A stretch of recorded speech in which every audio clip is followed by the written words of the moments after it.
खबर कुरुक्षेत्र से आ रही है। कुरुक्षेत्र विश्वविद्यालय में विद्यार्थियों ने एबीवीपी के बैनर तले कुलपति कार्यालय के सामने प्रदर्शन किया और विद्यार्थियों ने प्रदर्शन करते हुए वीसी कार्यालय को कपड़ा बांधकर उसको बंद कर दिया। इस दौरान कार्यालय में रजिस्ट्रार और अन्य स्टाफगण अंदर ही बंद रहे हैं। आपको बताते चलें, कई घंटे के बाद रजिस्ट्रार वीरेंद्र पाल विद्यार्थियों के बीच पहुंचे और विद्यार्थियों से बातचीत की है, लेकिन कोई भी समाधान नहीं हुआ है। विद्यार्थियों का आरोप है कि 115 विद्यार्थियों पर 10-10 हजार रुपए का फाइन लगा दिया गया है। एबीवीपी के जिला संयोजक शुभम ने जानकारी देते हुए बताया है कि कुरुक्षेत्र विश्वविद्यालय प्रशासन विद्यार्थियों को बेवजह परेशान करता है और अब भी 115 विद्यार्थियों पर 10-10 हजार रुपए फाइन लगा दिया गया है, जिसमें विद्यार्थियों की कोई भी गलती नहीं है। उन्होंने कहा है कि अब तक इसका समाधान नहीं होता है। जब तक इसका समाधान नहीं होगा तब तक यहाँ पर धरने पर हम लोग बैठे रहेंगे, ऐसा बताया गया है। जब यूनिवर्सिटी का ऑफिशियल ईमेल है तो बच्चों को ईमेल क्यों नहीं भेजे? इंस्टीट्यूट का कितने बच्चे हैं? कितने होगा? कितने हैं? कितने ही होगा? सुनो मेरी 3400 से ऊपर है। Defaulters are only 100। डिफॉल्टर शब्द में ये कोई वर्ड यूज करने लायक नहीं है। जब वाइस चांसलर ने खुद बोल रखा है कि यूनिवर्सिटी के कॉलेज में, यूनिवर्सिटी के इंस्टीट्यूट में जो भी बच्चे फॉर्म भरेंगे एग्जामिनेशन फॉर्म, वो डिपार्टमेंट की और इंस्टीट्यूट की जिम्मेवारी होगी। तो कौन सी मेल कर दी इंस्टीट्यूट ने जब एडमिशन के अंदर? मैम मेल तो है, मेल तो है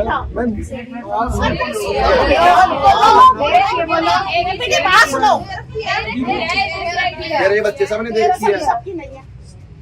सबकी नहीं। ईमेल आईडी एक ऐसा माध्यम है जिसको कई बच्चे ना मेल करते हैं ना, उनके फादर्स के पे गई है, रोल नंबर भी नहीं लिखते बीच में कि हम किस नंबर दिया है, अपने फादर का दे रखा है, उसके फादर ने कहा है was ignorant about it. So are we responsible for that? आपने अपडेट किया, फर्स्ट ईयर में आपने अपना फोन नंबर दिया है, बहुत बच्चों को उनके पेरेंट्स का फोन नंबर आप लोगों की तरफ से पेरेंट्स क्लेम आफ्टर 10 बेटा 1 मिनट क्या बताएंगे आज विद्यार्थियों द्वारा? हमारे साथ ये जो सारा मामला है IIHS का मामला है, और ऐसा नहीं है कि 10,000 एक ही रात में फाइन कर दिया गया है। पहले 500 रुपये फाइन हुआ, उसके बाद 1,000 हुआ, उसके बाद बढ़ते बढ़ते 10,000 रुपये फाइन हुआ। और हमारे साथ करमजीत जी हैं जो इस काम को देखते हैं IIHS में, और ये बताएंगे कि किस तरह सारे बच्चों को नोटिस भी दिया गया, सारे जो व्हाट्सएप ग्रुप बने हुए हैं उनमें भी सारा कुछ गया। अगर उसके बाद भी बच्चे अगर नहीं देते हैं तो यूनिवर्सिटी प्रशासन का फॉल्ट कहाँ है वो हमें बताया जाए। करमजीत, जैसा कि बच्चों को 20 सितंबर को ही गूगल फॉर्म लिंक शेयर कर दिया गया था सभी टीचर्स के ग्रुप्स में। अब जो जो व्हाट्सएप ग्रुप में जो स्टूडेंट है उसके पास इंफॉर्मेशन गई, उन्होंने गूगल फॉर्म भरा। उन्होंने गूगल फॉर्म जैसे ही भरा उसमें अपनी अपार आईडी भी भरी, ABC आईडी भी भरी, उसमें उन्होंने सब्जेक्ट्स भी भरे। जिन बच्चों का 14 अक्टूबर तक डाटा आ गया था उनका सबका फिल करके, ठीक है, उनको सबको मैसेज भी करते रहे। ये देखो इस तरह से आप वीडियो बना रहे हैं, देखिए बैच 25, बैच 24, बैच 23 के व्हाट्सएप ग्रुप बने हुए हैं, यानी कि first year, second year, third year. उनको समय समय पर मैं आगाह करता रहा, व्हाट्सएप मैसेजेस करता रहा। बच्चों 16 अक्टूबर आज लास्ट डेट है, 16 अक्टूबर आज लास्ट। जो बच्चे अब क्लास में नहीं आते वो व्हाट्सएप ग्रुपों में कैसे जुड़े होंगे, हम कैसे जुड़े उन्हें, ठीक है। जो बच्चे जुड़े हुए हैं, ये देखो इसमें कितने बच्चे जुड़े हुए हैं, 899 बच्चे बैच 25 के ग्रुप में जुड़े हुए हैं फर्स्ट ईयर के में। इनको 16 अक्टूबर को लास्ट कॉल मैंने मैसेज, ये सारे प्रूफ आपको दिए जाएंगे, देख सकते हैं हमारे पास है, ठीक है भाई। टुडे इज लास्ट कॉल, अभी भी बच्चों फ्री है, फिर भर लो। फिर डेट वाइज बताया गया कि भी 26 से लेके, सर इसमें है ये डेट है, 10 दिन बच्चों, 16 अक्टूबर के बाद 10 दिन के लिए 500 रुपये लेट फीस फाइन है। उसके बाद अगर आप नहीं भर रहे, तब भी नहीं आए बच्चे, कुछ आए 500 रुपये दे के करवा गए, उनको जैसे ही पता लगे। उसके बाद जैसे कि 16 से 10 दिन हुए, 26 दिन हो, 26 तारीख के बाद फिर 10 दिन के लिए 1,000 रुपये हो गया फाइन, ठीक है, लेट फी। उसके भी मैसेज मैंने किए कि बच्चों हमें भी दुख होता है, तुम्हारे पैसे बिना बात के जा रहे हैं, आप 1,000 रुपये फाइन भर के अभी भी भर लो।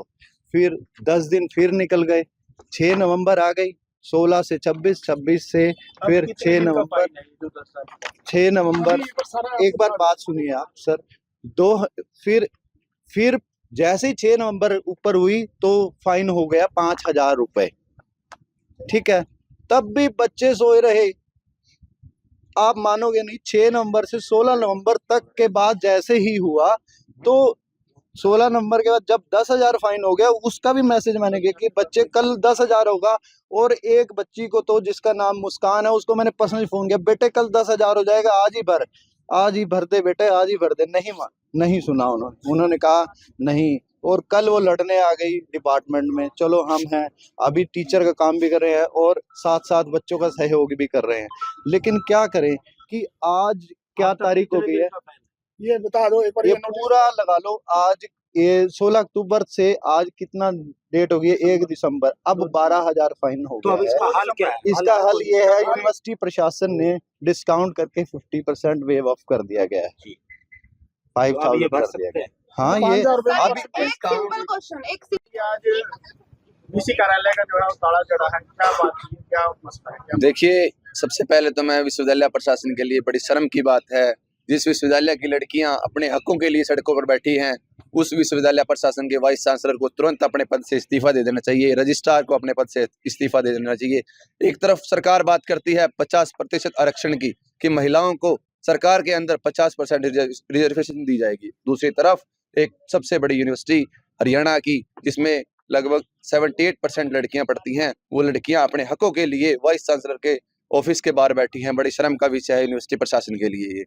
जब एक स्टूडेंट अपने हकों की मांग उठाता है तो उसको दबाने का प्रयास यहाँ के अधिकारियों द्वारा किया जाता है। जब एक स्टूडेंट को ये कहकर एडमिशन दिया जाता है कि आपके एग्जामिनेशन फॉर्म को भरने का काम आपका इंस्टीट्यूट और आपका कॉलेज करेगा, लेकिन जब उसको फॉर्म भरने की बारी आती है तो यहाँ का सोया हुआ प्रशासन वो फॉर्म न भर के बच्चों के ऊपर 10-10 हज़ार, 15-15 हज़ार का जुर्माना लगा करके बच्चों के हकों को मारने का काम करता है। दूसरी तरफ यूनिवर्सिटी प्रशासन बात करती है कि हमारे पास नैक की AA की ग्रेड है, तो मैं तो कहता हूँ शर्म आनी चाहिए ऐसे प्रशासन को, शर्म आनी चाहिए यहाँ के अधिकारियों को, जो हकों के लिए लड़कियां आज सड़कों पर बैठी हैं, आज वाइस चांसलर के ऑफिस के बाहर बैठी हैं।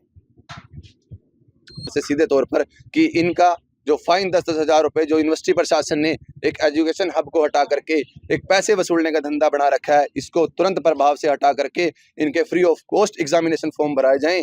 जो यूनिवर्सिटी प्रशासन बात करती है यूनिवर्सिटी की छात्राओं को छात्रावास में देने के लिए, उनमें एक भी सुविधा छात्राओं को नहीं दी जाती। उन लड़कियों की मांगों को लेकर के आज छात्राएं वाइस चांसलर के ऑफिस के बाहर बैठी हैं। ऐसी नौबत क्यों आई बैठने? ऐसी नौबत इसलिए आई क्योंकि यहाँ का यूनिवर्सिटी का जो प्रशासन है वो सोया हुआ है। उनको अपनी गद्दी से छोड़कर बाहर आने के लिए फुर्सत ही नहीं मिलती। वो बच्चों के बीच नहीं आते, ना बच्चों की कोई समस्याएं सुनने का काम करते हैं। उनके लिए यह है यूनिवर्सिटी सिर्फ और सिर्फ एक सरकारी कार्यक्रमों का एक अड्डा बन चुकी है, ना कि एजुकेशन हब। कोई भी बच्चा अपनी मांग को उठाने का प्रयास करता है, सबसे पहले तो वहाँ का डायरेक्टर, वहाँ का प्रिंसिपल आकर के उसको बच्चे को टारगेट करने का काम करता है, उस बच्चे को दबाने का काम करता है। उस बच्चे को कहा जाता है कि हम तुम्हारी डिग्री खा जाएंगे, हम तुम्हें असाइनमेंट नहीं देने देंगे, हम आपके प्रैक्टिकल के नंबर उड़ा देंगे। ये छात्रों के हितों की बात नहीं है। दूसरी तरफ सरकार जब बात करती है 50% आरक्षण की, कि हम सरकार के अंदर महिलाओं को 50% आरक्षण देंगे, अरे मैं तो कहता हूँ यूनिवर्सिटी प्रशासन के उन सभी अधिकारियों को अपने पद से इस्तीफा दे देना चाहिए जहां पर छात्राएं अपने हक के लिए सड़कों पर आकर बैठी हैं। मैं सीधे तौर पर सरकार को यह बात बताना चाहता हूं कि हरियाणा की सबसे बड़ी यूनिवर्सिटी, जो यूनिवर्सिटी अपने आप में एक अपना नाम कुरुक्षेत्र विश्वविद्यालय है, वहां की छात्राएं अपने हक के लिए वाइस चांसलर के घर के बाहर, वाइस चांसलर के ऑफिस के बाहर 4 घंटे से बैठी है। और ये सोया हुआ प्रशासन सिर्फ और सिर्फ जब इनको पता चलता है कि इनकी आवाज दूर तक जाएगी, जब ये बच्चे अपनी आवाज उठाएंगे, तब जाकर अब 4 घंटे के बाद यहाँ का ताला खुलने का काम किया। मैं तो सीधे तौर पर कहता हूं कि यहाँ के सभी अधिकारियों को अपने पद से इस्तीफा दे देना चाहिए, जो छात्राएं अपने हकों के लिए आज सड़कों पर बैठी हैं। कितने बच्चे ऐसे होंगे जिन पे फाइन लगाया था? 115 बच्चे ऐसे थे जिन पर 10-10 हज़ार रुपए फाइन लगाया गया। जब हम उन बच्चों से पर्सनली जाकर मिले, उनमें से 50% से बच्चे अधिक ऐसे थे जिनकी मंथली आय 8 से 10 हज़ार रुपए थी। वो 12 हज़ार रुपए फाइन कैसे यूनिवर्सिटी प्रशासन को देने का काम करेंगे। आपका क्या नाम है? मेरा नाम शुभम शर्मा है, मैं विद्यार्थी परिषद से जिला संयोजक हूँ ABVP का।